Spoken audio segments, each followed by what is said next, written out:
Kita lanjut guys. Perbatasan selatan, 10.000 gunung besar. Di depan hutan hitam yang luas yang baru saja dilalui oleh Ghostly dan Jinpinger, berdiri belasan orang, kebanyakan dari mereka adalah murid elit lembah Fenxiang, yang dipimpin oleh Li Sun. Di antara mereka ada dua orang luar, Lu Sueki dan Zheng Susu dari Sekte King Yun. Adapun Wen Min yang bersama mereka sebelumnya, tiba-tiba menghilang. Di antara delegasi ini, banyak dari mereka yang tampak sedikit kelelahan. Meskipun mereka adalah murid yang terpelajar, memasuki kedalaman pegunungan 10.000 yang tak terduga dan berbahaya, masih bukan hal yang mudah bagi mereka. Hanya pemimpin Li Sun, serta Lu Sueki dan Zheng Susu, yang semuanya sangat terampil, tampak seperti diri mereka yang biasa. Sayangnya, menatap hutan gelap dan misterius di depan mereka, tidak dapat menghibur siapapun. Di atas hamparan hutan hitam ini, racun yang sangat beracun telah membumbung tinggi, jelas bahwa bepergian melalui langit tidaklah mungkin. Dengan luasnya batas hutan hitam, akan sulit untuk mengelilingi hutan itu. Selain itu Li Sun yang telah mengambil peran sebagai pemandu telah sangat jelas, bahwa sesuai dengan legenda penduduk asli perbatasan selatan, sarang dewa binatang berada di gua kuno Subdu Devil tepat di belakang hutan gelap ini. Hutan ini, berjalan melewatinya sepertinya menjadi satu-satunya jalan mereka. Cahaya biru muda terpancar dari pedang surgawi Tianya, berkedip lembut di tangan Lu Sueki, kontras dengan sosoknya yang putih bersih dan kesepian. Tanpa Wen Min, dia tidak hanya jarang berbicara dengan Li Sun dan murid-murid lembah Fenxiang, bahkan Zheng Susu dari sekte yang sama, dia juga jarang memperhatikannya. Sepanjang perjalanan, bukit-bukit tandus dan sungai-sungai liar, serangga-serangga beracun dan binatang buas, yang semuanya akan membuat kebanyakan orang ketakutan. Baginya, ia seringkali mengabaikan mereka atau menebas mereka dengan pedangnya, tidak seorang pun tahu apa pikiran terdalamnya. Li Sun tidak tahu, begitu pula Zheng Susu. Li Sun terbatuk pelan ke arah Zheng Susu dan bertanya dengan suara pelan, kakak senior Zheng, bolehkah aku bertanya apa yang dipikirkan kakak senior Lu dalam diam sepanjang hari? Zheng Susu tidak peduli dan tersenyum kecut, kakak Li, kurasa kau bertanya pada orang yang salah. Li Sun meliriknya, setelah waktu yang lama menggelengkan kepalanya dan juga tertawa kecut. Saat semua orang kelelahan karena seharian beraktivitas dan beristirahat untuk mempersiapkan perjalanan melalui hutan hitam, Lu Sueki berdiri sendirian, jauh di atas sebuah batu, mengamati perbukitan di kejauhan. Di belakangnya, seringkali ada banyak tatapan, sengaja atau tidak sengaja tertuju pada sosok punggung yang ramping itu. Li Sun dan Zheng Susu berdiri di samping. Li Sun merenung dan bergumam pada dirinya sendiri sebentar, sebelum berkata dengan muram, kakak Zheng, sebaiknya kita mengundang adik Lu untuk datang dan membahas langkah kita selanjutnya dengan hati-hati. Apakah itu bagus? Zheng Susu menganggukkan kepalanya dan setuju, itu ide yang bagus. Dia kemudian berbalik dan berjalan ke arah Lu Sueki, berbicara kepadanya dengan suara rendah. Lu Sueki tetap tanpa ekspresi, mendengarkan Zheng Susu. Dia kemudian menatap Li Sun. Li Sun memaksakan senyum kecil, merasa canggung. Tak lama kemudian, Lu Sueki dan Zheng Susu berjalan bersama. Li Sun terbatuk sekali dan memulai pembicaraan, begini, begitu kita melewati bagian hutan hitam ini, kita akan dekat dengan sarang dewa binatang, kita. Li kakak laki-laki, tiba-tiba, Lu Sueki memanggil Li Sun, menyela kata-katanya. Li Sun terkejut, semenjak memasuki 10.000 gunung besar, bisa dikatakan bahwa ini adalah pertama kalinya Lu Sueki berbicara kepadanya. Dengan heran, dia bertanya, ada apa? Lu Sueki menatapnya, matanya sedikit berbinar, berkata, selama beberapa hari terakhir, ada sesuatu yang tidak ku mengerti, dan ingin kutanyakan pada kakak senior Li. Li Sun menganggukkan kepalanya dan berkata, adik perempuan Lu, silakan saja. Ekspresi Lu Sueki tidak melunak karena kesopanan Li Sun, dia masih bertanya dengan dingin. Dulu, apa yang kami dengar dari lembah Fenxiang, semuanya mengatakan bahwa pegunungan 10.000 besar ini adalah tempat yang sangat berbahaya, bahkan kalian semua jarang masuk juga. Namun, untuk beberapa alasan, dalam perjalanan ke sini, saudara senior Lu sepertinya sangat mengenal tempat ini, bukankah mungkin kalian pernah ke sini sebelumnya? Dan, jejak dewa binatang sangat tersembunyi, belum lagi betapa tersembunyinya lokasi sarang itu, bagaimana lembah Fenxiang bisa begitu terinformasi dan mengetahui hal-hal seperti itu? Ekspresi Li Sun tetap tidak berubah saat menghadapi interogasi Lu Sueki, seolah-olah dia sudah siap. Dia tersenyum dan menjawab, adik perempuan Lu, seperti yang telah kukatakan sebelumnya, di masa lalu kami di lembah Fenxiang memang tidak memperhatikan keberadaan pegunungan 10.000 besar ini, tetapi ketika malapetaka binatang iblis terjadi, wajar saja jika kami mulai memperhatikan tempat ini, mengenai sarang dewa binatang. Itu ditemukan ketika murid-murid kami mengejar sisa-sisa binatang iblis, dengan mengorbankan banyak dari yang terbaik. Zheng Susu dan Lu Sueki mengernyit bersamaan, jelas bahwa cerita kosong yang diutarakan ini tidak meyakinkan mereka. Tetapi melihat dia berbicara dengan begitu percaya diri, mereka tidak mampu untuk secara langsung membantah cerita itu dan hanya bisa tetap diam. Li Sun tersenyum, menatap mereka berdua, dan berkata, ngomong-ngomong, apa kau ingat? Saudari senior Wenmin dari sektemu yang terhormat, sebelum kita memasuki 10.000 gunung besar, tiba-tiba harus kembali ke sekte Qingyun dengan tiba-tiba. Terkejut, Zheng Susu tidak dapat menahan diri untuk tidak melirik Lu Sueki sebelum menjawab sambil tersenyum. Bukankah kita sudah memberitahu kakak senior Li sebelumnya? Ada sesuatu yang mendesak terjadi dan kakak senior Wenmin tidak punya pilihan selain kembali. Berdiri di samping, Lu Sueki sedikit menundukkan pandangannya, dan tidak berbicara. Alasan Wenmin harus bergegas kembali ke sekte Qingyun, bahkan Zheng Susu tidak begitu jelas tentang hal itu. Sebenarnya untuk mengatakannya, tentu saja itu karena hari itu di aula gunung dan sungai, ketika Yun Yilan tiba-tiba menanyakan satu pertanyaan tentang pedang kuno Zhu Xian. Karena tidak mengetahui kebenarannya, Zheng Susu menganggapnya sebagai lelucon dan melupakannya. Tetapi setelah Lu Sueki dan Wenmin berdiskusi, mereka memutuskan bahwa itu bukan masalah sepele dan akhirnya memutuskan bahwa Wenmin akan bergegas kembali ke Gunung Qingyun dan melaporkan berita itu kepada para tetua dan paman guru, agar dapat bersiap menghadapi perubahan situasi. Bagaimanapun, bagi sekte Qingyun dan seluruh dunia, arti penting, pedang kuno Zhu Xian, terlalu penting, dan lembah Fenxiang yang sebelumnya selalu memiliki hubungan baik dengan sekte Qingyun, dan pemimpinnya Yun Yilan, pertunjukan yang tak terduga kali ini, secara halus mengungkapkan beberapa hal yang mengkhawatirkan. Akan tetapi, masalah dewa binatang juga sangat penting, dan tidak dapat diabaikan. Jadi setelah berunding, Wenmin akan kembali ke Gunung Qingyun, dan Lu Sueki bersama Zheng Susu akan tetap tinggal. Namun dalam benak mereka, lembah Fenxiang, sekte yang kaya dan berkuasa ini, saat ini tampaknya memperlihatkan perilakunya yang aneh. Saat ini, Li Sun dan Zheng Susu telah berdiskusi cukup lama, membuat rencana terperinci untuk hal-hal yang perlu diperhatikan begitu mereka memasuki hutan hitam. Melalui percakapan ini, Zheng Susu mempelajari banyak informasi baru yang belum pernah didengar tentang hutan hitam, yang sungguh membuka pikirannya, mengangguk terus-menerus sambil asyik dengan percakapan.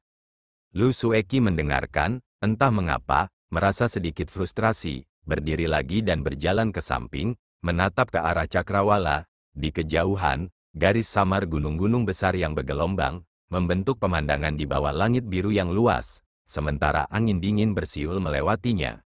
Di Gunung Qingyun, lembah bambu besar, pagi-pagi sekali hari ini, saat cahaya pertama muncul, sementara para murid lembah bambu besar belum terbangun, langkah kaki ringan bergema dari aula keheningan teramati. Berbeda dengan kebiasaannya, Tian Bui berjalan keluar, sudah berpakaian. Cahaya fajar menyinari ekspresinya yang muram, bayangan yang terbentuk oleh kerutan di dahinya mengisyaratkan pikiran-pikiran berat di benaknya. Suruh mengikutinya dari belakang, dan orang tidak tahu apakah pasangan itu bangun pagi-pagi atau tidak bisa tidur sepanjang malam. Wajah Suruh dipenuhi kekhawatiran, saat dia berjalan keluar dari aula keheningan teramati, dia pertama-tama melihat ke asrama para murid, melihatnya damai seperti yang diharapkan, berbicara dengan suara rendah, "Bui, aku masih berpikir apa yang akan kamu lakukan tidak benar. Kita harus membicarakannya lebih lanjut." Wajah Tian Bui serius, alisnya tidak pernah tampak rileks, menjawab dengan suara yang dalam, "Masalah ini tidak bisa ditunda lagi. Sejak kami kembali dari aula leluhur pendiri, kondisi saudara senior pendeta Dao Xuan semakin memburuk. Kemarin berita dari puncak Tongtian, mendengar bahwa dia benar-benar membunuh tetua Fan dan Xiao Yichai yang pergi membujuknya." Suruh terkejut, katanya, "Apa? Mengapa kakak senior ketua sekte berkelahi? Bagaimana kabar mereka berdua? Apa yang memprovokasi kakak senior ketua sekte? Apakah dia terluka?" Tian Buyi menggerutu dan berkata, apalagi yang akan mereka pertengkarkan, tentu saja ketika mereka melihat kakak senior Dao Xuan bertingkah aneh. Mereka maju untuk menasihati. Ku dengar kakak senior Dao Xuan awalnya bersikap ramah. Tetapi aku tidak yakin apa yang menyebabkan pertengkaran itu. Dengan satu pukulan telapak tangan, dia langsung melukai kakak senior Fan dengan serius. Untung saja bocah Xiao Yichai itu cukup cerdik dan berhasil melarikan diri tepat waktu. Suru terkejut, mengerutkan kening dan bertanya, Xiao Yichai sebenarnya baik-baik saja. Tian Buyi menggenggam kedua tangannya di belakang dan merenung sejenak sebelum berkata, dia memang selalu pintar, dan dia telah mengikuti kakak senior Dao Xuan selama bertahun-tahun, kurang lebih dia mengenalnya lebih baik daripada kebanyakan orang. Kemungkinan besar dia menyadari sejak awal bahwa ada sesuatu yang salah dan memanfaatkan kesempatan itu, sehingga berhasil melarikan diri tepat waktu. Namun, dia juga beruntung karena dia cerdas, dia kemudian dapat menyelamatkan kakak senior Fan dan mengobatinya, atau siapa tahu apa yang akan terjadi.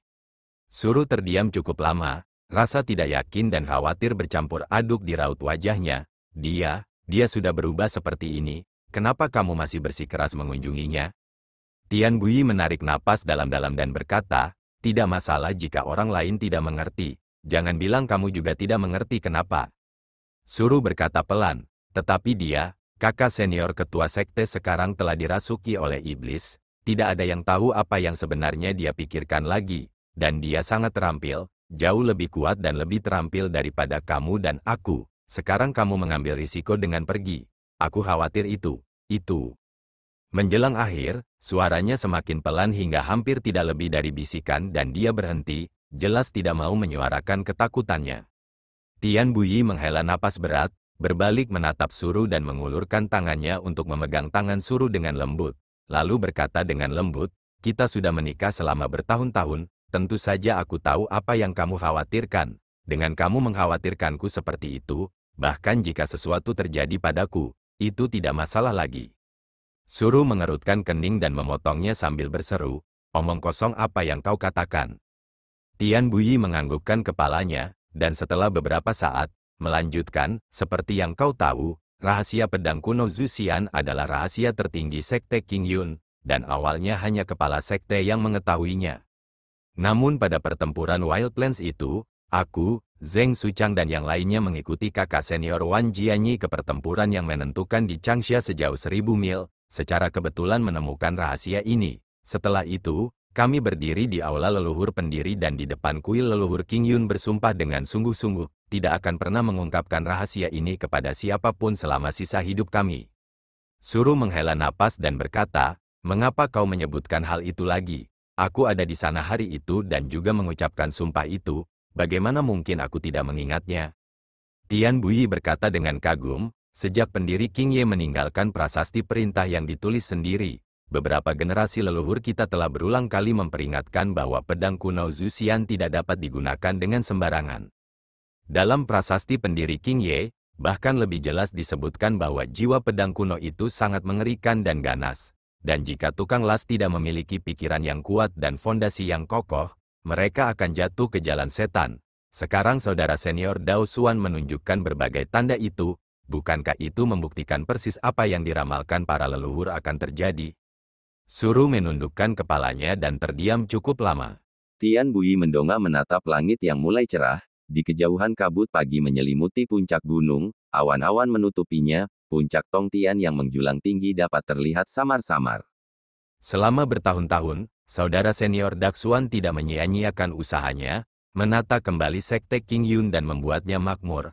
Hingga hari ini kita mampu memandang rendah dunia, memimpin fraksi baik dunia. Suara Tian Buyi berubah, tiba-tiba berubah berat karena emosi. Aku ingat berpikir, bahwa jika saudara senior Wan Jianyi mengambil posisi kepala sekte, aku kira dia tidak akan sebaik saudara senior Dao Xuan. Suru gemetar dan berbisik, Buyi, namun kehilangan suaranya karena dia ragu untuk menyelesaikan apa yang ingin dia katakan.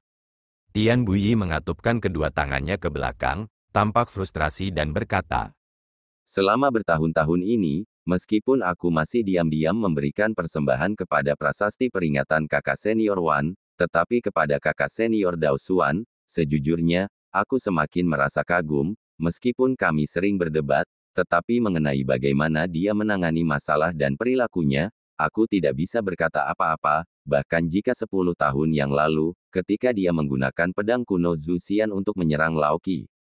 Bui, berhenti bicara, Suruh tiba-tiba berteriak, karena suatu alasan, saat dia menatap Tian Bui, matanya berubah merah. Otot wajah Tian Bui berkedut, dan berusaha memaksakan senyum, tetapi yang terlihat hanyalah sakit hatinya, di dunia ini, hanya kau yang mengerti aku. Perang 10 tahun yang lalu, aku. Ia menghela napas panjang, dan berkata, aku masih merindukan Laoqi.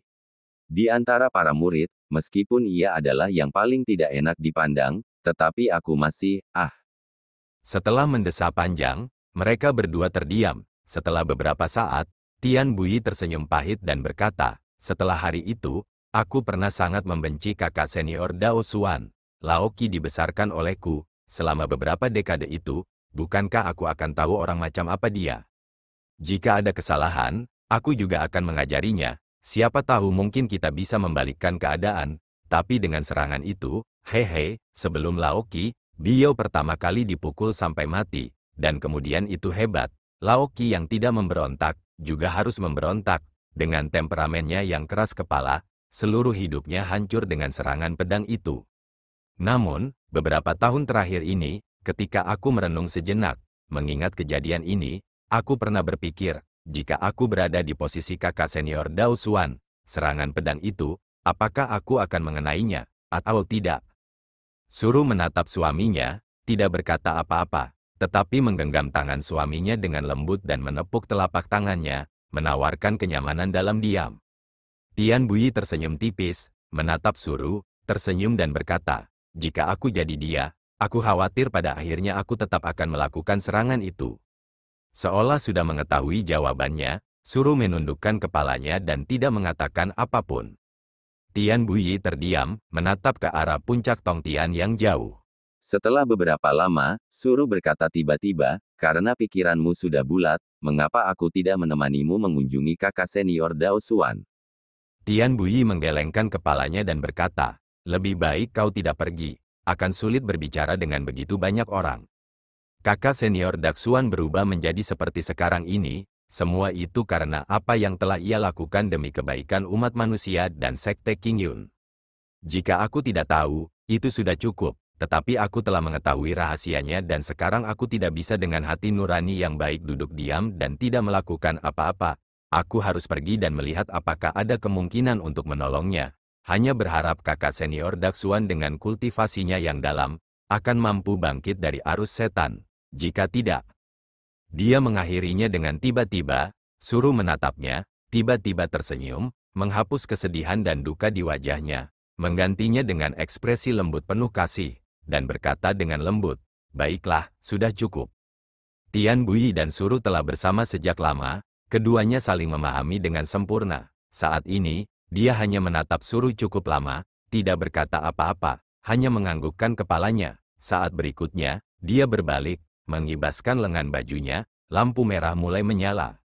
Melihat pedang surgawi merahnya hendak bergerak, Suruh tiba-tiba sudah ada di belakangnya, dan berteriak lagi, Bui, meski nadanya lembut, namun penuh dengan cinta dan kelembutan, dan itu tersampaikan dalam dua kata pendek itu.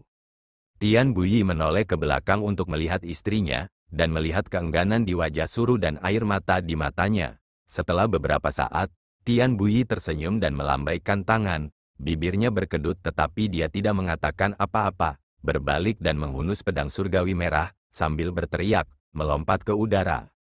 Kilatan cahaya merah menyala itu, menyapu cakrawala dan masuk ke awan. Awalnya awan mengepul dan menghilang, tetapi segera tertutup dari segala arah, perlahan-lahan menenggelamkan siluetnya. Hanya Suruh yang tersisa, menatap langit dengan linglung. Dia berdiri di sana untuk waktu yang lama, sampai tetesan embun terbentuk di rambutnya, mutiara-mutiara berkilauan di bawah sinar matahari saat jatuh dengan tenang ke tanah. Puncak Gunung Hitam, setelah menginjakkan kaki di gunung, tercium bau yang kuat di udara. Bau itu mencekik, dengan rasa belerang. Gosli dan Jinpinger sama-sama sangat terampil, dan masih mampu menahan baunya. Tetapi saat mereka perlahan-lahan berjalan lebih dalam ke gunung, angin yin yang semakin kuat, perlahan-lahan membuat alis mereka berkerut.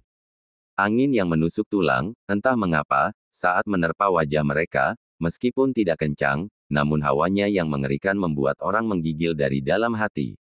Selain itu, suara desisan samar terdengar dari dalam puncak gunung di depan, bergelombang, tiba-tiba tinggi dan rendah, kadang-kadang seperti monyet yang menangis di malam hari, dan kadang-kadang seperti setan yang sedang tertawa dalam kesengsaraan, menimbulkan kepanikan bagi siapa saja yang mendengarnya. Monyet Xiao Hui meringkuk di bahu Gosli, setelah menghabiskan buah liar terakhir, melempar biji buah itu ke samping dan memandang sekelilingnya dengan ketiga matanya, seolah tak menyadari keanehan di sekelilingnya. Kerutan di dahi Jin Pinger semakin dalam dan tiba-tiba berkata, ada sesuatu yang tampaknya tidak beres. Terkejut, Gosli berhenti dan bertanya, ada apa? Jin Pinger ragu-ragu sebelum menjawab, saat terakhir kali aku melacak di sini, tidak ada ratapan atau lolongan atau hembusan angin yin. Setelah mencapai gua kuno penakluk iblis, barulah aku menemukan beberapa hal ini. Bagaimana tempat ini bisa berubah menjadi seperti dunia bawah hanya dalam waktu singkat? Gosli menatap ke kejauhan dan berkata dengan acuh tak acuh, mungkin karena ini adalah sarang dewa binatang, aura jahatnya terlalu kuat, sebagaimana mestinya. Ketika kamu pertama kali datang, dia baru saja dibangkitkan, dan tentu saja tidak ada aura seperti itu. Jin Pinger memikirkannya, mungkin itu satu-satunya penjelasan. Hari itu di Bukit Qingyun, pertarungan berdarah dewa binatang dengan pedang kuno Zhu Xian, dia terluka parah oleh pedang itu, semua orang melihat betapa kuatnya pedang itu. Namun dewa binatang masih berhasil melarikan diri, dengan tingkat kekuatan seperti itu sudah mengejutkan dunia. Mata Jin Pinger bergerak, dan berkata tiba-tiba, bagaimana kalau kita benar-benar menemukan dewa binatang di gua kuno penakluk iblis, meskipun dia telah terluka, tetapi hanya dengan kita berdua, apakah menurutmu kita akan mampu menghadapinya? Gosli menggelengkan kepalanya dan berkata, bagaimana aku tahu? Jin Pinger menatapnya dan tiba-tiba tertawa, melihatmu, sepertinya kau tidak percaya diri ya, kalau begitu, kenapa kau masih mengikutiku ke sini? Dia menatap Gosli, jangan lupa, di Gunung Rubah Agung, masih ada Biao yang menunggumu untuk menyelamatkannya. Jika kamu mati di sini, bukankah kamu akan mengecewakannya? Gosli mendengus dan melangkah maju, berkata, ayahnya memerintahkanku untuk melakukan ini. Aku berutang banyak pada Biao. Aku harus melakukan sesuatu. Tapi kau, dia tertawa dingin dan berkata, jika kau benar-benar mati di sini, kurasa itu benar-benar mati dengan kesedihan, bukan? Jin Pinger tertawa genit, tersenyum ke arahnya, ayah, kamu orang ini sangat formal, asalkan kita mati bersama, entah di sarang dewa binatang atau kandang ternak, itu juga bagus. Gosli yang berjalan di depan tertawa dingin, jelas dia tidak percaya sepatah kata pun dari Jin Pinger, apalagi tergerak oleh penampilannya, dia hanya terus berjalan, monyet di bahunya malah menoleh untuk melihat Jin Pinger, menyeringai langkah, tampaknya dalam suasana hati yang baik. Berbeda dengan wanita-wanita yang biasa bergaul dengan hantu Li, Xiao Hui tidak memperlakukan Jin Pinger dengan penuh kasih sayang seperti bagaimana ia memperlakukan Xiao Bai, Xiao Huan, di hari-hari yang mereka lalui bersama. Seringai bahagia yang ia tunjukkan ini adalah yang pertama. Jin Pinger agak terkejut, tetapi bagaimanapun juga itu bukan hal yang buruk, jadi dia agak senang. Dengan ekspresi tersenyum, dia akan melangkah maju untuk menggoda monyet yang sedang tersenyum ketika dia tiba-tiba membuka mulutnya, meludahkan benda hitam, dengan sangat cepat, melesat ke arah Jin Pinger. Jin Pinger terkejut, namun dia bukanlah orang biasa, dia tidak panik, dia mengerahkan tenaga dari kakinya, dia memutar tubuhnya ke samping beberapa derajat untuk membiarkan benda aneh itu terbang melewatinya. Dengan bunyi, pop, yang teredam, benda itu jatuh ke tanah, tidak memantul dan malah menghantam tanah. Jin Pinger menoleh untuk melihat, itu adalah biji buah liar, sepertinya dia telah menghisapnya untuk mendapatkan rasa dan memutuskan untuk menggunakannya untuk mengerjainya sekarang. Diperankan oleh seekor monyet, Jin Pinger sangat marah, wajahnya juga sedikit pucat. Dia melotot ke samping tetapi melihat bahwa monyet abu-abu itu telah membalikkan tubuhnya dan duduk di bahu Gosli, menghadapnya, lengannya melingkari dadanya, kedua kakinya berayun, dan ketiga matanya menatap ke langit. Wajahnya penuh dengan kesombongan, menunjukkan dengan berlimpah semangat penjahat legendaris. Bahkan ekornya berayun maju mundur, seolah-olah dia berkata, "Ya, aku menggertakmu, aku seorang gangster dan aku tidak takut." Jika dia tidak mendongak untuk melihat itu, dia mungkin tidak akan semarah itu. Ketika dia melihat itu, dia melangkah dengan marah ke arah hantu Lee dan berteriak, "Monyetmu ini benar-benar monyet yang tidak sopan. Tahukah kamu bahwa dia meludahi orang?" Ghost Lee perlahan berbalik dan menatap Jin Pinger dengan aneh. "Apakah kau sedang memarahinya?" tanyanya sambil menunjuk Xiao Hui. Jin Pinger mengangguk, Xiao Hui langsung marah. Ia melompat dari bahu Ghost Lee sambil menjerit, ketiga matanya terbuka lebar dan kedua tangannya mengepal erat, mengisyaratkan untuk berkelahi. Ia tampak terbakar amarah, dan ingin melawan Jin Pinger yang datang untuk mengeluh. Jin Pinger tidak menyangka monyet berbulu abu-abu ini akan belajar menjadi manusia, dan mundur selangkah karena terkejut. Dia mengabaikannya dan berbalik untuk berteriak pada Ghost Lee. "Aku memarahinya, hewan ini terlalu kejam. Membesarkannya berarti kamu harus mengajarinya sopan santun." "Kau!" teriak hantu Lee tiba-tiba ke arah Xiao Hui, sekaligus menyela Jin Pinger. Xiao Hui terlonjak kaget, lalu berhenti. Jin Pinger juga terkejut, menatap Ghost Lee. Ghost Lee mengerutkan kening dengan ekspresi serius, dan berkata kepada Xiao Hui, "Aku sudah bilang sebelumnya, untuk membaca lebih banyak buku, pengetahuan membawa akal sehat. Tetapi kamu tidak mau mendengarkan, ketika aku mengajarimu buku itu. Mengapa kamu tidak mempelajarinya? Kembalilah dan buat 300 salinannya sebelum kembali menemuiku." Ketiga mata Xiao Hui terbuka lebar, berkedip beberapa kali, dan menyentuh kepalanya dengan tangannya. Dia menggaruk dan mencakar kepalanya, tercengang. Di sisi lain, Jin Pinger tidak lebih baik. Pulih dari keterkejutannya, dia tidak bisa menahan diri untuk tidak mencibir. "Omong kosong apa yang kamu bicarakan? Bahkan jika monyet ini belajar menjadi lebih manusiawi, dia tidak akan bisa membaca atau menulis." Ghost Lee menoleh untuk meliriknya. "Oh," katanya, seolah-olah baru saja menyadarinya. Dia berkata dengan acuh tak acuh, "Jika memang begitu, bahkan kamu juga mengatakannya, maka monyet yang tidak punya sopan santun ini bukanlah salahku. Surga menciptakan semua makhluk hidup. Mengapa seekor monyet tidak bisa belajar membaca? Mengapa? Mengapa?" Dia menatap Jin Pinger, mendesah tanpa ketulusan sama sekali, tidak berkata apa-apa dan meneruskan langkahnya. Jin Pinger sangat marah hingga wajahnya menjadi semakin pucat. Monyet Xiao Hui jatuh dari bahu Ghost Lee dengan bunyi plop di tanah. Tetapi dia tidak tampak kesakitan. Sebaliknya, dia menjerit-jerit, tertawa terbahak-bahak, kadang-kadang memegangi sisi tubuhnya seolah-olah dia akan terbelah karena tertawa, dan kadang-kadang memukul-mukul tanah, dan bahkan berbaring di tanah menghadap langit. Ekornya menari-nari, singkatnya tertawa semakin gila. Jin Pinger menjadi semakin marah. Tepat saat dia akan marah, Xiao Hui melompat dan berlari ke arahnya sambil berteriak, "Zizizi!" Dia menyeringai padanya dan kemudian bergegas kembali ke bahu Ghost Lee. Setelah tenang, dia menatap Jin Pinger dengan ekspresi puas sebelum menyeringai lagi padanya. Jin Pinger sangat marah hingga tubuhnya gemetar. Sambil menggertakkan giginya, dia mengangkat lengannya ke depan. Di bawah sinar matahari yang hangat, ujung telapak tangannya memancarkan cahaya ungu yang aneh. Namun, lengannya hanya terangkat setengah sebelum berhenti. Dalam siluet pria di depan, tampak cahaya hijau samar memancar dari tangannya. Pupil mata Jin Pinger mengecil. Setelah beberapa lama, dia menghentakkan kakinya tiba-tiba dan menurunkan lengannya. Dia kemudian menutup matanya dan menarik napas dalam-dalam. Dadanya naik turun beberapa kali sebelum dia kembali tenang. Cahaya hijau dari Ghost Lee di depan juga perlahan menghilang. Bayangannya, bersama dengan tawa tajam monyet bermata tiga berbulu abu-abu, bergerak semakin jauh. Jin Pinger tampak tenang tetapi masih menyimpan sedikit amarah di dalam hatinya, tetapi juga karena suatu alasan, wajahnya menjadi sedikit memerah. Dia selalu menyihir orang dan mempermainkan keinginan orang adalah masa lalunya. Dipermainkan seperti ini oleh seekor monyet hari ini.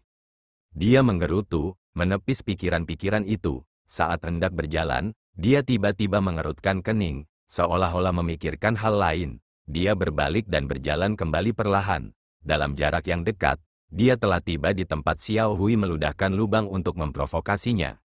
Biji buah itu merupakan bagian dari buah-buahan yang biasa tumbuh di daerah ini, dan tidak ada yang aneh dengan itu.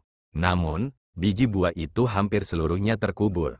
Hanya sebagian kecil kulitnya yang terlihat. Gunung hitam yang aneh ini berbeda dengan daerah lain di pegunungan 10.000 yang tanahnya gembur. Sebaliknya, tanah di sini adalah bebatuan padat. Kekuatan ludah Xiao Hui ternyata cukup kuat untuk menancapkan lubang itu ke dalam batu. Jin Pinger mengerutkan kening, perlahan berdiri, dan melihat ke arah di mana bayangan Gosli menghilang. Angin yin yang bertiup dari arah itu tampaknya masih membawa tawa monyet Xiao Hui yang melengking dan gila. Bergumam pelan pada dirinya sendiri, bagaimana mungkin monyet pun memiliki keterampilan seperti itu, sehingga dapat berkembang begitu cepat. Siapakah orang ini? Hutan hitam yang luas itu kembali menyambut kedatangan tamu baru. Hanya saja kali ini jumlah tamunya jauh lebih banyak dari sebelumnya. Satu peleton pasukan maju menembus hutan, berbaris melewati semak belukar dan rumpun duri. Namun, di bagian perjalanan ini, selain tidak ada serangan tak terduga dari binatang buas, perjalanan ini juga berjalan mulus tak terduga. Yang memimpin kelompok itu adalah beberapa orang yang tidak biasa. Lu Sueki mengerutkan kening dan tidak berkata apa-apa. Tetapi Zheng Susu tidak tahan lagi dan berteriak pada Li Sun, kakak senior Li, ini, ada yang salah di sini. Li Sun berhenti, melihat sekeliling sebelum menatap Zheng Susu. Ia merenung sejenak sebelum memanggil murid-murid lembah Fenxiang, kita akan beristirahat di sini sebelum melanjutkan perjalanan.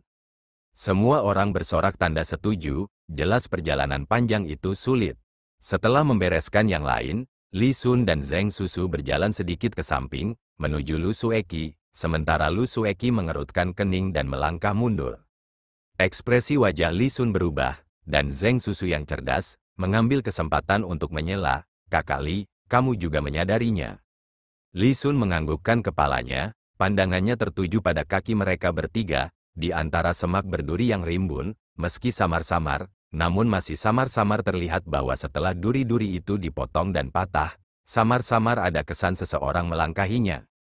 Seseorang sudah ada di sini sebelum kita, dan pastinya belum lama ini, berjalan melewati bagian hutan ini juga, dia yakin, dan dahinya berkerut karena khawatir yang tidak bisa dia sembunyikan. Zheng Susu berpikir, dan bertanya, mungkinkah itu saudara senior Li dari sekte Anda?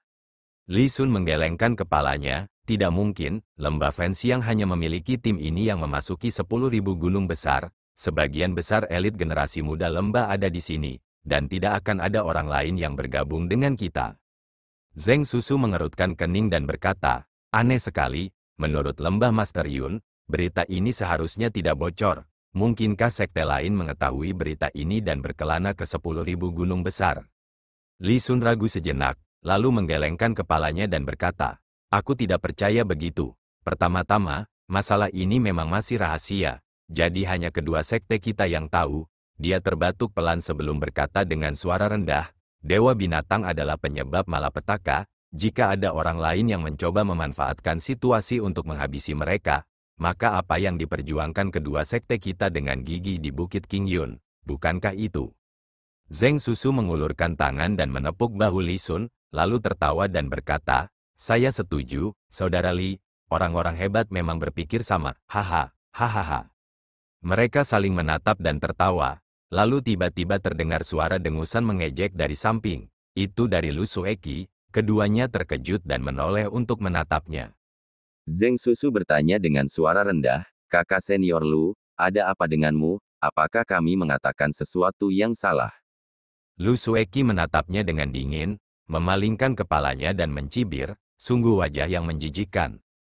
Zheng Susu tertegun, sesaat tidak mengerti arti kata-kata Lu Sueki, dia tidak yakin apakah Lu Sueki sedang memarahinya atau Li Sun, atau mungkin keduanya.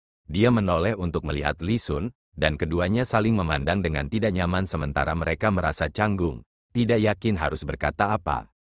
Sesaat kemudian, setelah semua yang terjadi, Zheng Susu ternyata lebih berkulit tebal, membuat suara, haha, pura-pura tidak mendengar apa-apa, berkata kepada Li Sun, kakak senior Li, karena berita itu belum menyebar dan bukan murid lain dari lembah Fenxiang, maka ada sesuatu yang sangat aneh dengan jejak ini.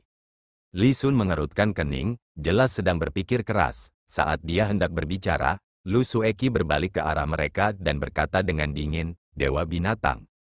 Zheng Susu dan Li Sun berdiri terkejut, ekspresi mereka penuh ketidakpercayaan. Setelah beberapa saat, Zheng Susu mengangguk perlahan, meskipun masih ragu-ragu, dia berkata, ini, meskipun apa yang dikatakan kakak perempuan Lu, gila, tapi kalau dipikir-pikir, itu memang mungkin. Ekspresi Li Sun bertolak belakang dengan Zheng Susu, dia tampak ingin mengatakan sesuatu tetapi ragu-ragu dan menggelengkan kepalanya, lupakan saja, mari kita lanjutkan dan awasi, berspekulasi di sini tidak akan ada gunanya bagi siapapun. Ia melanjutkan perkataannya kepada mereka berdua, kalian berdua istirahatlah dulu, aku akan menengok adik-adikku. Zheng Susu mengangguk dan berkata, kakak Li, silakan lanjutkan. Setelah memperingatkan mereka agar berhati-hati, Li Sun berbalik untuk berjalan ke belakang. Begitu Li Sun telah berjalan cukup jauh, Zheng Susu menoleh ke arah punggung Lu Sueki, tersenyum dan berkata, kakak senior Lu, mungkinkah kau sedang memarahiku sebelumnya? Lu Sueki mendengus meremehkan, tidak mengakui atau menyangkal kebenaran pernyataan itu. Dengan melakukan itu, dia tampak memberikan persetujuan diam-diam. Zheng Susu memaksakan tawa, berjalan perlahan ke sisi Lu Sueki dan berbicara dengan suara rendah, kakak senior Lu, ada sesuatu yang ingin aku tanyakan padamu. Lu Sueki meliriknya dan terkejut, Zheng Susu tampak sangat serius, dan itu sangat tidak biasa. Segera, dia bertanya, apa?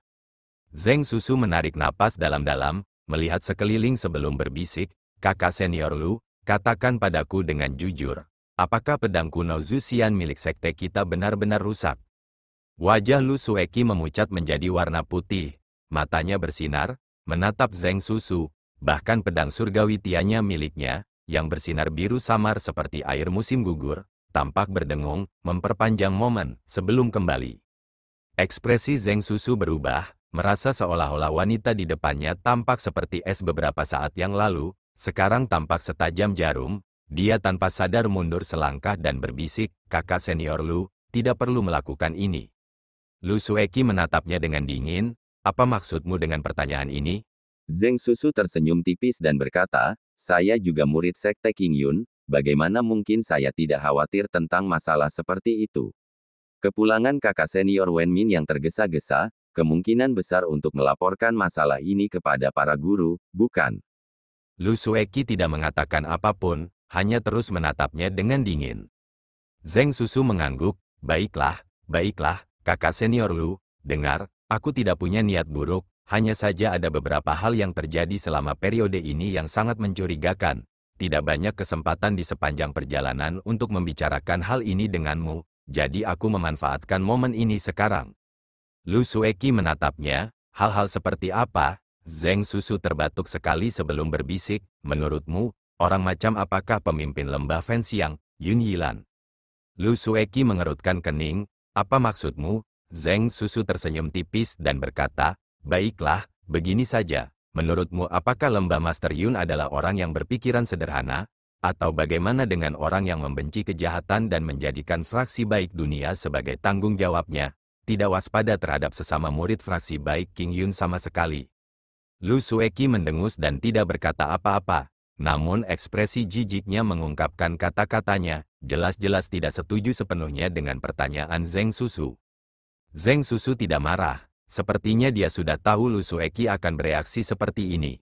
Dia melanjutkan, karena kita semua tahu bahwa lembah Master Yun bukanlah lembah yang hangat, penyayang, atau berpikiran sederhana, maka pada hari itu di aula gunung dan sungai ketika dia tiba-tiba bertanya kepada kita bertiga tentang pedang kuno Zuxian yang rusak, bukankah itu aneh? Lu Sueki menarik nafas dalam-dalam, dan menatap Zheng Susu tanpa berkata sepatah kata pun. Zheng Susu merasa sedikit malu, dan berkata, baiklah, aku tahu membicarakan hal-hal buruk tentang seorang tetua yang sangat dihormati di belakangnya memang tidak pantas. Namun, kau lihat, jika mengingat kembali masalah ini, semuanya menjadi agak aneh. Tidak ada yang tidak pantas tentang hal itu, suara Lu Sueki yang jernih dan dingin menyela, tampak tidak peduli dengan mulut Zheng Susu yang sedikit terbuka, berkata dengan dingin, apa yang dikatakan sudah dikatakan, apa yang dikhawatirkan, dari Bukit King Yun hingga saat ini, dia juga bukan orang yang disebut baik. Zheng Susu terkejut sekaligus geli, dan tidak bisa berkata apa-apa saat itu. Dia tidak pernah menyangka bahwa Lu Sueki yang sopan dan tidak fleksibel sebenarnya lebih ikonoklastik daripada dirinya. secara langsung mengatakan dengan lantang rasa jijiknya terhadap seorang senior yang sangat dihormati dan memiliki reputasi. Namun, setelah direnungkan, kecantikan yang tenang dan luar biasa ini, dengan senior yang sangat dihormati dan murid-muridnya, tampaknya benar-benar memiliki sejarah yang cukup panjang di antara mereka. Melihat Lu Sueki, Zheng Susu entah mengapa merasa merinding. Intuisinya membuatnya bertanya-tanya, apakah dia secara tidak sengaja menendang sarang tawon. Dia langsung terbatuk, bergegas mengganti topik pembicaraan. Jangan pedulikan moralitasnya. Maksudku, dalam hal ini, lembah Master Yun setidaknya memiliki beberapa hal yang tidak biasa. Bagaimana dia tahu tentang kerusakan pada pedang kuno Zuxian, itu salah satunya. Lu Sueki menyela, ekspresinya tidak berubah, tetapi matanya memperlihatkan sedikit kilauan, seperti kristal yang menyilaukan. Kedua, begitu dia tahu, mengapa dia memberitahu kita. Dia tahu betul bahwa begitu berita ini terungkap sendiri, kita harus melaporkannya kepada berbagai guru King Yun. Kalau begitu, bukankah hubungan antara lembah Fenxiang dan sekte King Yun akan segera berubah? Zheng Susu mengangguk berulang kali, dan berkata, dengan kecerdasan kakak senior Lu, aku pasti tidak akan mengabaikan masalah penting ini. Dia berhenti sejenak sebelum melanjutkan, menurut ini, hanya ada dua kemungkinan. Pertama, sekte King Yun memiliki mata-mata yang memberinya informasi. Dia tahu berita yang bahkan aku, murid King Yun ini, tidak mengetahuinya, yang berarti mata-mata itu memiliki posisi yang cukup besar. Namun, dengan pengungkapannya, bukankah itu akan mengungkap identitas mata-mata itu? Lu Sueki mendengus dan berkata, kedua, apa tujuannya memberitahu kita? Untuk mengingatkan sekte King Yun bahwa dia sudah mengetahui rahasia ini, atau untuk memperingatkan para guru, bahwa lembah Fenxiang tidak lagi takut pada sekte King Yun. Zheng Susu menatap Lu Sueki dengan saksama, mendesah dan berkata, itulah yang juga kupikirkan, ternyata kau juga berpikir sama. Kupikir aku ingin mengingatkanmu. Namun setelah dipikir-pikir, ketika kau meminta kakak senior Wenmin kembali ke King Yun, itu untuk melaporkan masalah ini kepada para guru, kan? Lu Sueki terdiam, dan hanya menganggukkan kepalanya. Sudut mata Zheng Susu berkedut, dan dia tiba-tiba menghela napas panjang penuh kesedihan. Terkejut, Lu Sueki bertanya, ada apa denganmu? Zheng Susu tertawa getir, dan berkata, Aku mendesah tentang pedang kuno Zuxian dari sekte kita. Terus terang, beberapa hari ini meskipun aku telah sampai pada kesimpulan ini, tetapi hatiku sangat ingin menyangkalnya. Aku berharap aku salah. Lu Sueki tidak berkata apa-apa, tetapi menoleh pelan untuk menatap ke kejauhan. Kedalaman hutan itu gelap dan penuh rahasia, jalan di depannya tanpa sedikit pun cahaya.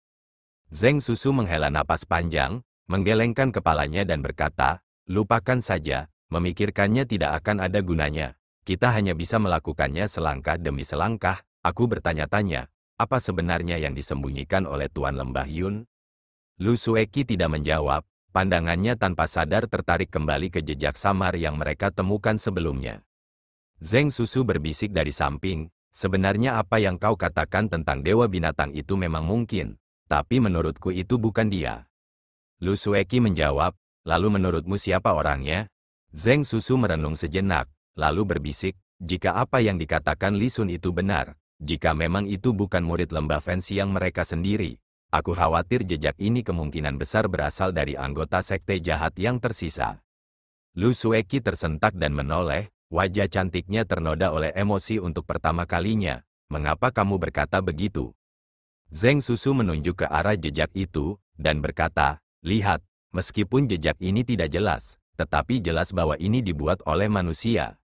Jika para pengikut lembah Fenxiang tidak pernah datang ke sini sebelumnya, maka tidak ada sekte lain di fraksi baik yang begitu mengenal pegunungan 10.000 besar, sulit dibayangkan bahwa mereka akan mampu melacak ke titik ini.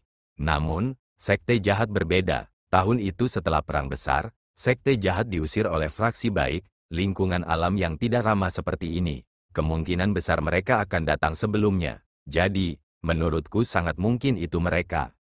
Bagaimana menurutmu, kakak senior Lu? Zheng Susu menoleh dan bertanya. Tetapi ketika dia melihat ekspresi Lu Sueki, dia tidak dapat menahan diri untuk tidak menatapnya dengan kaget. Wanita cantik itu menatap rel kereta dengan linglung, Wajahnya pucat dengan rona merah samar, terpancar dari dalam kulit dan samar-samar memikat. Di tengah hutan kuno yang sunyi dan dingin ini, dia berdiri kaku di sana, seolah-olah dia telah tersedot ke dalam mimpi aneh tertentu, dan tidak lagi dapat mendengar orang-orang di sebelahnya. Di Bukit King Yun, puncak Tongtian, aula leluhur pendiri. Pohon-pohon hijau yang rimbun di hutan itu sama seperti sebelumnya, lebat dan penuh vitalitas. Kabut pagi yang tipis berarak perlahan di hutan, cabang-cabang dan daun-daun pohon di mana-mana. Di atas kelopak bunga liar di rerumputan, tetesan embun kristal bergetar lembut ditiup angin. Di kejauhan, kicauan burung yang merdu dan indah terdengar dari kedalaman hutan. Mendengarnya menjernihkan tubuh dan hati seseorang, seperti berada di surga. Di tempat indah sekuler ini, dengan suasana surgawi mirip Taoisme, sesosok tubuh pendek dan gemuk perlahan muncul di jalan kecil di hutan. Dia adalah Tian Buyi. Pemandangan di sekitarnya tampak agak tidak selaras dengan ekspresi serius Tian Buyi. Matanya menatap lurus ke depan, wajahnya mencerminkan hatinya yang berat. Pada saat ini, tidak ada seorang pun di sampingnya, dan itu agak aneh. Meskipun Tian Buyi sebagai pemimpin lembah bambu besar, juga merupakan salah satu tokoh yang sangat penting dari Sekte King Yun. Tetapi mengunjungi balai leluhur pendiri puncak Tongtian secara pribadi mengingat statusnya, itu juga jelas aneh. Di sepanjang jalan pegunungan, tidak ada murid King Yun yang berjaga, yang ada hanya keheningan di sepanjang jalan. Di antara kicauan burung ditiup angin sepoi-sepoi, Tian Buyi melewati jalan setapak bercabang 3 yang terkenal itu, perlahan-lahan melihat pemandangan megah di tengah hutan. Sebuah lonceng cahaya berbunyi dari lokasi yang tidak diketahui, dari arah gunung di depan, bergema di sekitar Bukit King Yun. Gema samar yang memudar itu membuat Tian Buyi menghentikan langkahnya, berbalik dan mengamati pemandangan di sekitarnya. Cakrawala, langitnya pun biru tak berbatas, ribuan dan ribuan tahun, seolah-olah tidak pernah berubah. Wajah Tian Buyi berangsur-angsur berubah serius, terdiam sesaat, lalu berbalik lagi dan melanjutkan perjalanannya menuju aula leluhur pendiri sekali lagi. Tangga batu besar terlihat di depannya, aula leluhur pendiri masih sama, seperti raksasa yang tertidur lelap di pelukan hutan. Pintu-pintu besar aula tetap terbuka seperti sebelumnya, bagian dalamnya masih remang-remang, bahkan titik-titik cahaya yang berasal dari dupa dan lilin juga tampak tertidur lelap, semuanya begitu damai. Hanya saja, di luar aula leluhur pendiri ini, di dasar tangga, berdiri seorang pemuda yang membelakangi Tian Buyi. Tian Buyi mengerutkan kening dan berjalan mendekat. Mendengar suara langkah kaki itu, pemuda itu terkejut. Ia tidak menyangka akan ada orang yang datang saat ini. Ia pun segera berbalik. Tian Buyi berhadapan langsung dengan pemuda itu, dan mereka berdua terkejut. Pemuda itu adalah Lin Jingyu. Tian Buyi segera teringat percakapan sebelumnya yang didengarnya dari murid-muridnya bahwa Lin Jingyu telah berjaga di sini, di aula leluhur pendiri. Dikatakan bahwa dia berjaga untuk seseorang, tetapi mengenai siapa seseorang itu, tidak seorang pun tampaknya tahu. Namun, Tian Buyi saat ini tidak berminat untuk merenungkan hal ini. Hubungan mereka berdua tidak baik, dan saat mereka saling memandang, mereka tidak segera berbicara, suasana menjadi sedikit canggung. Pada akhirnya Lin Jingyu terbatuk sekali dan bertanya dengan suara rendah, "Paman Guru Tian, mengapa Anda datang sepagi ini?" Tian Buyi meliriknya sebelum mengalihkan pandangannya ke kegelapan aula leluhur pendiri, dan berkata, "Aku di sini mencari seseorang. Apa yang kau lakukan berdiri di luar aula pagi-pagi begini?" Ekspresi Lin Jingyu sedikit berubah, dan secercah senyum pahit tampak melintas di wajahnya. Dia melirik ke aula leluhur pendiri, dan tidak menjawab. Tian Buyi bertanya dengan ringan, "Apakah ada seseorang di dalam? Apakah itu kakak senior ketua sekte?" Lin Jingyu mengangguk dan berkata, "Ya, paman guru utama sekte ada di aula utama. Dia memerintahkanku untuk menunggu di luar. Tanpa panggilannya, tidak ada satupun murid puncak Tongtian yang diizinkan masuk." Tian Buyi mendengus dan bertanya dengan dingin, "Aku ingat kamu masih murid cabang lembah Longsou. Mengapa kamu datang ke puncak Tongtian dan malah menjaga cabang itu untuk saudara senior Dao Xuan?" Lin Jingyu menjadi pucat, kepalanya tertunduk dan tidak berbicara. Tian Buyi mengabaikannya, mengangkat kakinya dan melangkah, menaiki tangga. Lin Jingyu terkejut, lalu bergegas maju dan berkata, "Paman Guru Tian, apa yang sedang kamu lakukan?" Tian Buyi berkata dengan acuh tak acuh, Saya datang ke sini, tentu saja untuk masuk. Saya ingin membahas beberapa hal dengan saudara senior kepala sekte. Lin Jingyu mengerutkan kening dan berkata, Paman Guru Tian, Paman Guru kepala sekte berkata bahwa dia tidak ingin bertemu siapapun, tanpa izinnya, tidak seorang pun dari puncak Tong Tian. Aku bukan murid puncak Tong Tian, Tian Buyi menyela Lin Jingyu dengan dingin. Lin Jingyu terhenti, sesaat dibuat terdiam oleh Tian Buyi. Tian Buyi tidak berkata apa-apa lagi, berjalan menaiki tangga batu dan menuju aula. Lin Jingyu tersentak, seakan masih ingin menghalangi Tian Buyi, namun kemudian dia berhenti, menatap sosok yang pendek dan gemuk itu, matanya berbinar. Melangkah melewati ambang pintu yang tinggi, aroma samar kayu cendana menyelimuti, bayangan besar dari dalam aula memudar, samar-samar menghalangi cahaya terang yang memasuki aula leluhur pendiri. Tian Buyi berdiri di tempat selama beberapa saat sebelum melangkah perlahan ke bagian dalam aula, langkah kakinya tidak tergesa-gesa, ekspresinya perlahan berubah. Pilar-pilar besar bercat merah tersebar di seluruh aula, menyangga bangunan megah itu, tirai kuning yang menggantung dari langit-langit terhampar tenang di samping pilar-pilar, banyak di antaranya tampak tua dan usang. Jika dilihat, warna kuning pudar itu memperlihatkan perasaan perubahan hidup. Seolah-olah masa lalu dibekukan di sini, aula itu sangat sunyi, nyaris tak ada suara kecuali langkah kaki Tian Buyi yang bergema dalam bayangan. Di balik meja altar besar di kejauhan, banyak bintik cahaya dari lilin menyala tanpa suara, seperti banyak mata aneh dan misterius yang sedang memperhatikan sosok yang berjalan dalam bayangan aula. Melewati pilar paling tebal di aula, berjalan melewati spanduk kuning yang tergantung, Tian Buyi akhirnya berhenti. Ada ruang terbuka di depannya, dengan 3 baris sajadah di tanah, setiap baris 7 sajadah, di tengah sajadah baris pertama, sosok yang dikenalnya duduk, tak bergerak, di depan sajadah, berdiri meja altar besar dengan sesaji buah-buahan, di tengahnya, ada pot dupa besar, anehnya, hanya ada 3 batang dupa, asapnya mengepul perlahan-lahan. Melalui asap yang menyelimuti meja, dalam kegelapan pekat di belakang meja, prasasti-prasasti spiritual yang tak terhitung jumlahnya dapat terlihat samar-samar, masing-masing tampak memiliki tulisan, tertulis dengan jelas pada prasasti-prasasti tersebut dalam bayangan. Raut wajah Tian Buyi perlahan berubah berat dengan sedikit rasa hormat, menghadap ke arah leluhur sekte King Yun, tatapannya mula-mula tertuju sejenak pada sosok punggung yang dulu dikenalnya itu, lalu diam-diam melangkah mendekat. Tubuh pendeta Dao Xuan bergerak sedikit, tetapi tidak menoleh ke belakang. Tian Buyi melangkah perlahan ke meja altar, memandangi lempengan-lempengan batu yang tertutup bayangan, menghirup napas dalam-dalam, kemudian dari bungkusan dupa di samping pembakar dupa, dikeluarkannya 3 dupa tipis, dinyalakannya dengan hati-hati dari lilin di sampingnya, lalu melangkah mundur, berdiri 3 ci di depan altar, memegang dupa dengan penuh hormat, dan membungkuk 3 kali.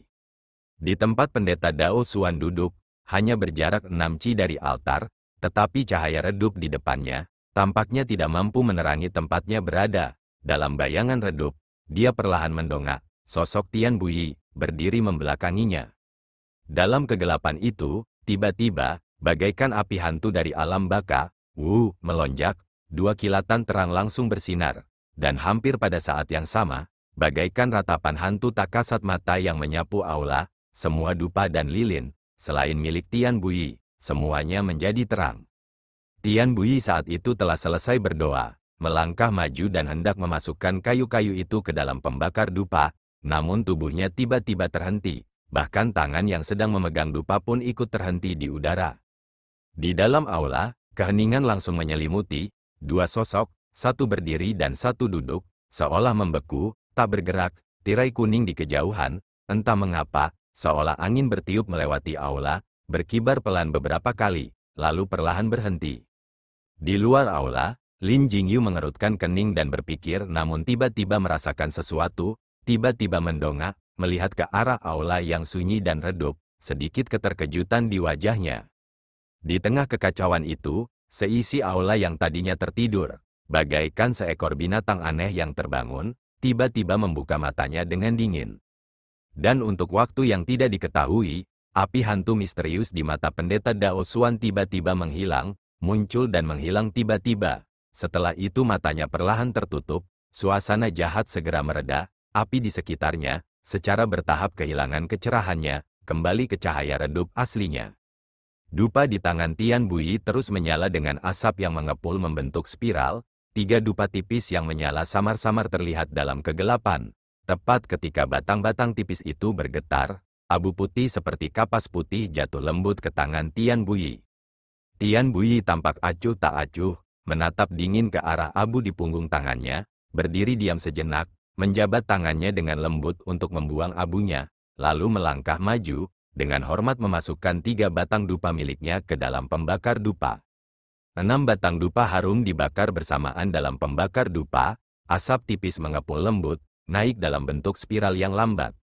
Tian Bui tidak berkata apa-apa, membungkuk 3 kali menghadap tugu peringatan, memberi penghormatan, lalu perlahan berbalik menghadap sosok yang duduk tegak di atas sajadah. Kakak senior pendeta Dao Xuan, dia menatap pria itu dalam-dalam. Entah mengapa, matanya dipenuhi keterkejutan, kesedihan dan kesedihan yang samar-samar. Dia berkata perlahan, "Kita bertemu lagi." Sebagian besar wajah pendeta Dao Xuan tertutup kegelapan dan tidak jelas. Namun, saat mendengar perkataan Tian Bui, dia tampak tidak peduli dan tidak bereaksi apapun, tetap duduk dengan tenang. Tian Bui berdiri di sana dan menatapnya sebentar, tidak berkata apa-apa, tetapi ekspresinya berubah semakin berat, sudut mulutnya berkedut, dia melangkah ke arah pendeta Dao Xuan, di sajadah yang berjarak kurang dari 3 ci dan juga duduk. Di aula, hening, perbatasan selatan, 10.000 gunung besar, puncak gunung yang terbakar hitam. Sepanjang perjalanan, ratapan-ratapan hantu yang menyeramkan itu semakin mengerikan. Angin yin yang datang entah dari mana juga melolong tanpa henti dan terasa seperti pisau di kulit. Jika bukan karena Gosli dan Jin Pinger sama-sama sangat terampil, hanya ratapan dan angin yang dingin ini akan membuat mereka gila. Suasana menyeramkan di sekitarnya semakin kuat, mereka berdua mulai mengambil tindakan pencegahan lebih lanjut. Namun, ketika mereka berjalan ke lembah, mereka dapat melihat di kejauhan pintu masuk ke gua kuno penakluk iblis, dan tidak menemui bahaya atau serangan apapun. Tanah yang penuh dengan pedesaan liar seperti kota hantu ini, sebenarnya sunyi senyap, tidak hanya tidak ada binatang buas yang ganas, bahkan tidak ada jejak serangga beracun yang merajalela ketika mereka memasuki 10.000 gunung besar. Daerah menyeramkan ini tampaknya secara tak terduga menjadi tempat paling aman di antara 10.000 gunung besar yang tidak ramah. Hantu Li dan Jin Pinger berdiri di atas sebuah bukit kecil, mengamati ke kejauhan gua kuno itu, yang samar-samar dapat mereka lihat, patung batu yang didirikan di luar pintu masuk. Alis mereka berdua terjepit, mereka akhirnya sampai, tetapi ketenangan membawa mereka kekhawatiran yang lebih besar. Jin Pinger menunjuk ke arah gua dan berkata, "Itu adalah gua kuno penakluk iblis. Ketika aku mengejar pria berpakaian hitam itu ke sini, aku melihat dengan mata kepalaku sendiri kebangkitan dewa binatang di gua ini." Gosli mengangguk sedikit, lalu melihat sekeliling gua, tetapi kecuali lubang gelap tanpa dasar, tidak ada apapun kecuali tebing terjal dan bebatuan liar yang aneh, dan beberapa zang tinggi di atas pintu masuk, menempel erat pada dinding batu, ada lapisan awan hitam tebal, perlahan melayang di udara seperti awan air. Melihat warna hitam pekat itu, jelas tanpa bertanya, itu pasti sangat beracun. Melihat dengan sekilas, tidak ada tempat yang bisa dituju orang biasa. Itu adalah jebakan mati. Menarik kembali pandangannya, Gosli bergumam pada dirinya sendiri sejenak sebelum berkata, "Bagaimana kalau kita masuk?" Jin Pinger ragu sejenak, namun akhirnya menganggukkan kepalanya dan berkata, "Lupakan saja, kita sudah datang jauh-jauh ke sini, bagaimana mungkin kita mundur? Ayo pergi." Gosli meliriknya, dan melihat Jin Pinger tampak sedikit aneh dan sedikit pucat. Jelas bahwa dia memiliki beberapa kekhawatiran tentang gua misterius itu. Faktanya, dia tidak sendirian, bahkan monyet Xiao Hui di bahu Gosli tampak sangat pendiam. Temperamennya yang biasa telah hilang. Seolah merasakannya, Jin Pinger menoleh ke arah Gosli dan tiba-tiba tersenyum, memperlihatkan gigi putihnya yang indah, dan berkata, "Aku baik-baik saja, ayo kita pergi." Gosli mengangguk, dan berjalan masuk terlebih dahulu. Jin Pinger mengikutinya dari belakang, dengan mantap menuju gua kuno penakluk iblis. Suara langkah kaki yang berderak di bebatuan hitam yang keras dan hangus itu hilang dalam desiran angin yin yang tak henti-hentinya. Saat mereka semakin dekat ke gua kuno itu, angin dingin yang menggigit itu semakin kencang. Hawa dingin yang menyeramkan di dalam angin itu pun semakin dingin. Kini, mereka berdua telah menemukan bahwa angin yin yang dingin menusuk tulang yang bertiup di daratan itu berasal dari gua kuno itu. Saat mereka semakin dekat ke gua itu, cahaya di sekitarnya tampak berangsur-angsur meredup, dan semakin banyak cahaya yang terhalang oleh awan hitam di atas gua kuno Subdu Devil, seolah-olah tempat ini tidak mengizinkan cahaya masuk. Dan patung batu tua yang berdiri di pintu masuk gua, menghadap ke kedalaman gua, akhirnya menjadi jelas di mata mereka. Meskipun jalan ini tidak terlalu panjang, tetapi bagi mereka berdua, mereka merasa telah berjalan sangat lama. Ketika mereka akhirnya berdiri di pintu masuk gua kuno Subdu Devil, langit telah berubah sepenuhnya gelap, dan sinar matahari yang hangat menyinari mereka telah menghilang di balik awan hitam. Ghostly berbalik perlahan ke pintu masuk, berdiri di depan patung batu berbentuk seorang wanita. Cahaya redup menerangi tubuhnya, angin dan embun beku selama ribuan tahun terakhir, perlahan-lahan telah mengikis kilau lembut dan indah awal, menjadi kasar, dalam waktu yang membawa perubahan besar pada dunia. Berapa banyak mata yang pernah seperti ini dengan tenang memperhatikan wajahmu. Waktu terus berjalan seperti derasnya air di sungai, tak pernah berhenti untuk sesuatu pun. Emosi pertama, kenangan pertama, semua potongan dan jejak yang tak terhitung jumlahnya yang pernah terukir dalam di hati, ternyata, pada akhirnya tetap akan dilupakan oleh manusia. Hanya menyisakan sedikit jejak dari apa yang dikatakan legendaris itu, setelah perjalanan waktu yang panjang, disebutkan secara sembarangan oleh generasi-generasi berikutnya. Kecantikan yang pernah kau miliki, kepahlawanan yang pernah kau lakukan, sebelum waktu, berubah menjadi abu. Angin dingin bertiup melewati pakaian dan mengenai tubuh, tatapan mata dalam ribuan dan ribuan tahun ini, mungkin, pada akhirnya tidak dapat dibandingkan dengan momen penyesalan. Sebuah tangan lembut menepuk bahunya dengan lembut, teriakan monyet Xiao Hui terngiang di telinganya, ia terkejut, hantu Li tersentak dan melangkah mundur. Lalu dengan sigap ia menyadari bahwa ia tanpa sengaja telah kehilangan kesadarannya saat menatap patung perempuan itu. Dengan pikiran itu, punggung Ghostly terasa seperti ditusuk jarum, pikirannya tercengang. Dengan tingkat keterampilannya saat ini, tekadnya teguh, namun ketika dia menghadapi patung batu penyihir linglong ini, dia secara tidak sadar telah jatuh ke dalam kekuatan yang terkandung dalam batu itu bukan hal yang mudah. Ghostly menenangkan diri, lalu menoleh untuk melihat Jin Pinger. Kalau bukan karena peringatan Jin Pinger, dia tidak akan tahu berapa lama dia akan tetap terpesona. Tapi bagaimana Jin Pinger bisa bertahan terhadap patung ini?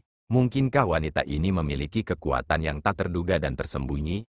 Ghostly menoleh untuk melihat, dan tidak dapat menahan rasa terkejutnya. Meskipun Jin Pinger berdiri di sampingnya dan mengulurkan tangan untuk menepuk bahunya, tubuhnya berada di arah yang berlawanan, menghadap pintu masuk gua dengan punggungnya menghadap ke atas, sama sekali mengabaikan wajah patung itu. Ghostly mengerutkan kening dan bertanya, "Apa yang kamu lakukan?" Jin Pinger tersenyum dan berkata, "Patung batu ini sangat kuat, bukankah sudah kukatakan sebelumnya?" Ghostly semakin mengernyit, mendengus, dan menarik napas dalam-dalam. Pada saat ini, Xiao Hui yang berjongkok di bahunya tampak tidak sabar. Ekornya berayun, dia tiba-tiba melompat dari bahu Ghostly dan melompat ke patung itu, dan memanjat beberapa kali, akhirnya duduk di kepala patung batu itu. Raut wajah Ghostly berubah, dan dia berkata dengan tegas, "Xiao Hui, kemarilah." Monyet itu menatap hantu Li, menggaruk kepalanya dan 2 kali, tetapi akhirnya melompat kembali ke bahu hantu Li. Jin Pinger berdiri di samping sambil terkekeh, "Mengapa kau menakut-nakuti monyet itu? Dia hanya sedang bermain-main." Jin Pinger terdiam, tercengang, menatap ekspresi serius Ghostly, dia merapikan pakaiannya dan membungkuk hormat kepada patung batu itu. Jin Pinger bertanya dengan heran, "Apa yang sedang kamu lakukan sekarang?" Ghostly tampak acuh tak acuh, tidak menjawab, hanya menatap patung batu itu dalam-dalam dan menangkupkan kedua tangannya, sebelum berbalik dan berkata dengan datar, "Tidak apa-apa, ayo masuk." Gua kuno yang dalam dan tenteram, hembusan angin yin berada tepat di hadapan mereka. Jin Pinger mengikuti di belakang hantu Li, tatapannya pada monyet Xiao Hui yang jelas-jelas bosan, lalu pada hantu Li dan berkata, "Mengapa kau memberi hormat pada patung batu itu?" Ghostly menghentikan langkahnya, lalu melanjutkan langkahnya. Ia berkata dengan tenang, sikap pendahulu, meskipun telah lama menghilang, tetapi di hati orang-orang, selalu ada sesuatu yang layak dihormati. Jinpingger mengerutkan kening, tidak begitu mengerti teka-teki Ghostly dan hendak bertanya lebih lanjut, tetapi Ghostly telah mendekat ke pintu masuk. Jinpingger segera menyusul, mengerutkan kening, "Hei, aku bicara padamu, kenapa kau berjalan begitu cepat? Aku belum memberitahumu. Saat aku ke sini terakhir kali, ada roh yang ganas. Meskipun kemungkinan besar roh itu akan dibunuh oleh dewa binatang itu, tapi pintu masuk gua ini kemungkinan besar." Mendengar ini, suara Jinpingger tiba-tiba menghilang, dan pada saat yang sama, langkah kaki Ghostly terhenti. Mereka berdua berdiri beberapa ci dari pintu masuk gua kuno penakluk iblis, menatap ke arah gua yang gelap dan menyeramkan. Kabut putih dingin perlahan muncul, dalam angin yin dingin yang menggigit kuat, kabut itu tidak menunjukkan tanda-tanda akan menghilang. Saat mereka menyaksikan kabut putih dingin itu semakin membesar, volumenya semakin membesar, dan akhirnya terbentuk, sosok besar yang samar-samar terlihat dalam kabut putih dingin itu. Sosok itu meraung, bergemuruh, dan menyatu dengan desiran angin yin, menjadi semakin kuat, seperti dewa surgawi yang ganas. Jinpingger memperhatikan kabut putih dingin itu, mendesah dan menggelengkan kepalanya. "Baiklah, sekarang kau melihatnya, ada roh buas yang sangat kuat dan pemarah." Terima kasih guys telah menyaksikan, sampai bertemu di episode selanjutnya.